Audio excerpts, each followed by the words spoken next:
There's no doubt in our minds that great music does just fine without any explanation, without any preparation. It's music. The art is about sound.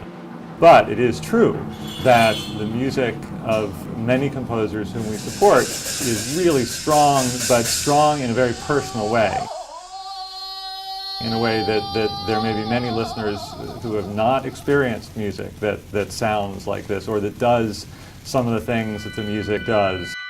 Having some of the background and actually the human connectivity, it really gives one a different view, and I would say a deeper view.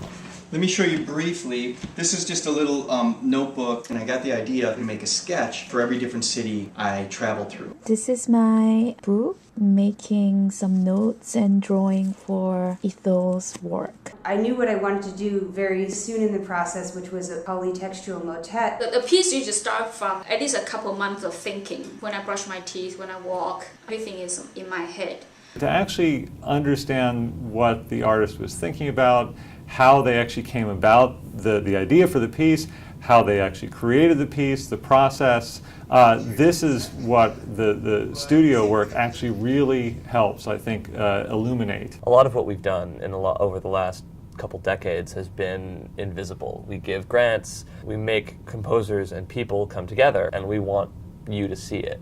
And that's what the studio is about. It's about giving you a window into how composers work. This year we launched the studio with the 3 City Dash Festival, which involved commissioning 6 composers from 3 cities around the country, Boston, Chicago, and San Francisco, to write new pieces for 6 different ensembles that we support through our Small Ensembles program. Those pieces premiered in April 2011.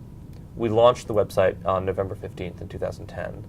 And cataloged the creative process of the composers over the course of those coming months through video segments and blog posts and audio excerpts of their pieces.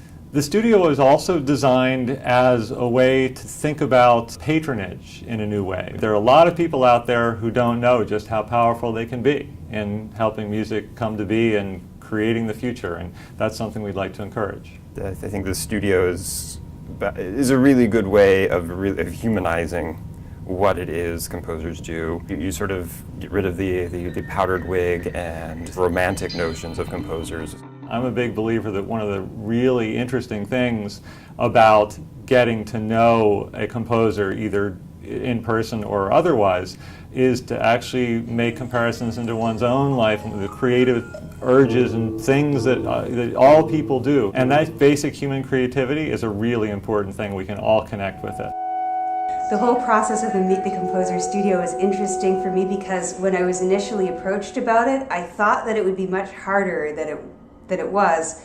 I'm not used to letting anyone into my process till the end. I think it's a great idea in general. Just to have to be that introspective instead of just working, I had to think a lot more about what I was doing. I think there was this kind of very therapeutic experience of documenting myself too. Half of what one says is also to oneself, and it helps solidify and clarify. And I think it was also fun. I have people who come to me, oh, I saw your video and congrats with that project and things like. I mean, there are people actually looking at these things. And I think it's opened things up for me. I think I'm communicating more with audiences in general about my process because of this. My friends and some other musicians or composers mentioned, about how great project is. And to me, it's like a lot encouragement to me that okay, hey, do he go for it.